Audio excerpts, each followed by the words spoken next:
الرحمن الرحیم.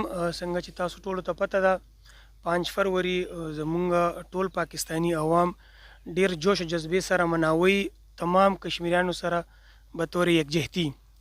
ټولې دنیا ته او اقوام ته دا پته ده چې انډیا غیر قانوني طور باندې په کشمیر کې عاصبانه قابض شوي دي او د پاکستان عوام د پاکستان ټولې ریاستي ادارې د دې عاصبانه قبضې مکمل مذمت کوي. د تمام پاکستانی عوام د ادارو زمونږ د انټرنیشنل سټیټس نه دا درخواست دی چې کشمیری عوام ته د خپل سیاسي، معاشي، قانوني او اخلاقي هر قسمه حقوق ته ورکړی شي.